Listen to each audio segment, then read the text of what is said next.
Hello guys, my name is Max. Welcome back to the channel. My bike just turned 5,000 miles on the clock and I thought it was a good time to make a little review for you. And it's not going to be just yet another review on Interceptor 650. This will be a young rider perspective on this bike if you're choosing your first big bike. In this video I will tell you 5 advantages but also some serious things you need to consider before you spend your money on it.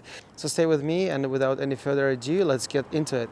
I bet that the question that most new riders have is how difficult it is to learn on this bike. And I can tell you from experience, because this is my first big bike, this bike is very, very forgiving. It has just enough power for you to learn safely, and by no means you will be the slowest rider in the group. So this will keep you well entertained, but also keep you on a safe side. This bike might be a little bit on the heavy side, but at least for me it wasn't a problem.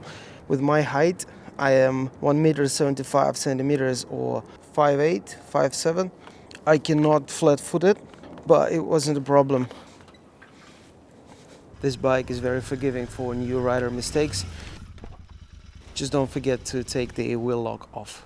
Another big advantage for new riders, when you haven't yet decided what you will use the bike for and what you need the bike for, this bike can do anything. You can take this one for an adventure. There's enough space on the bike for you to put luggage. I carry a huge tent on the rear rack.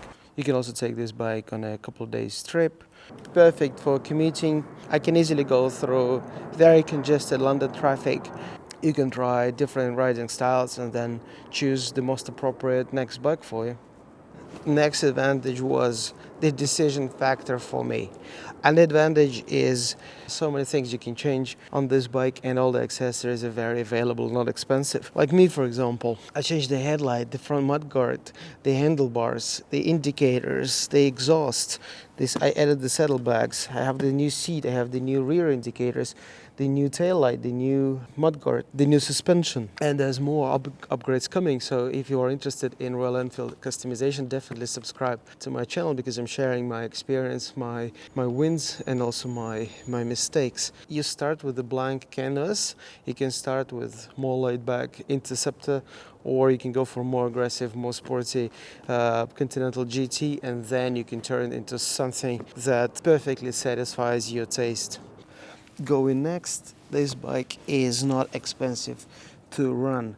I did annual service at 3,000 miles mark. It was about more or less 200 pounds-ish, maybe a little more, but it was okay. Insurance for the new riders is also fine. Funny enough, it was just as much as I was paying for my 125. I don't know an explanation for that, but the insurance was not an issue at all.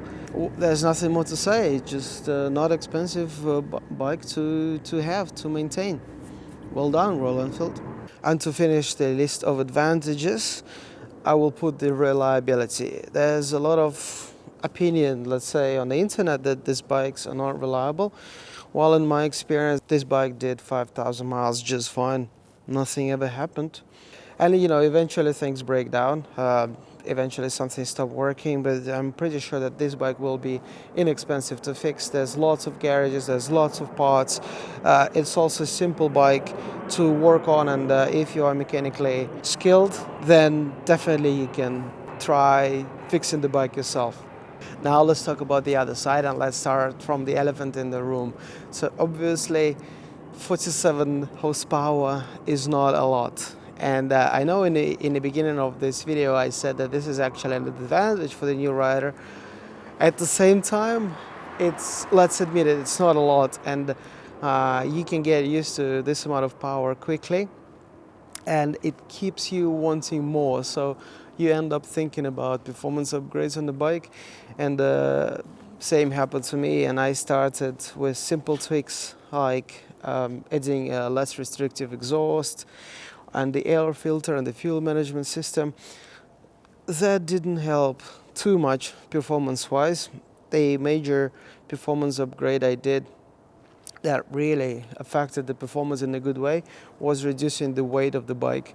After swapping the exhaust system and removing some unnecessary things, the bike became much, much lighter. And I will do another episode just to list all the things I removed from the bike, and I will weight it, so we'll see what's the mass of the bike now.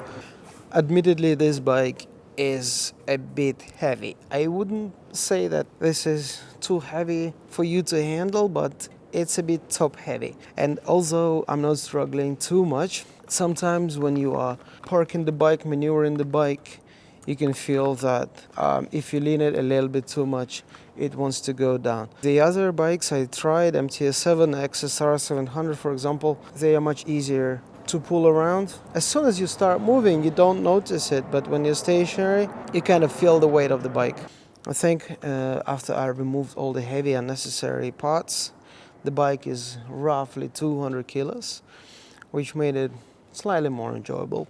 The next disadvantage, at least for me, is the 18-inch wheels. It's not too bad in the front actually.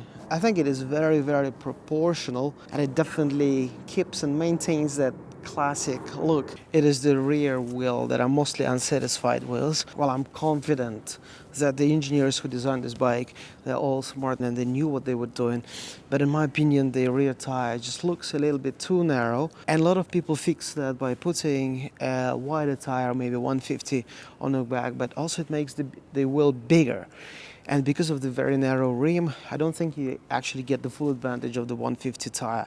So what I will do is I will replace it. I will make another wheel. I'll buy a smaller rim and also a little bit wider rim. And I'm choosing between 17 or 16. That is one bike on the internet that looks very, very attractive. It has a 16-inch rear wheel. This is going to be a project for the next spring. Now I need to talk a little bit about the instrument cluster. The big disadvantage is that there are no clocks, to watch time. And I don't know how this could be in 2023, and now 2024 is coming. It's more than ever. Time is money, and there's no such function on the dash. Well, it's an easy to solve problem, of course.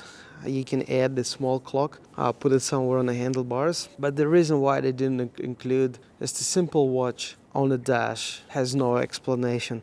The last on my list of disadvantages will be the brakes. The front and the rear brakes are not as sketchy, not as progressive, not as powerful as you want them to be. As there are some upgrades you can do. First, you can start with changing the braking pads. I changed the front and the rear, and I have a video on that. It didn't help me, but a lot of people report wonderful experience and a massive improvement in braking power. Don't get me wrong, the brakes are adequate for this bike. It's just not as sketchy, not as progressive as I wanted them to be. It's okay, but I wish it was a little bit better.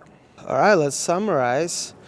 I think this is a perfect bike for the new riders. I'm absolutely happy with the decision I made, and instead of buying anything else, I chose an Interceptor. It put a smile on my face every time I ride it. Like they say, the ratio miles per miles is incredibly high. I have a lot of fun customizing this bike. If you are into customization, definitely subscribe to my channel because there's going to be a lot of videos on this subject. And if you're local and live somewhere near London, just give me a shout. Let's meet for coffee. I'll show you a bike, and as soon as you get yours, let's go for a ride. All right, take care and have fun.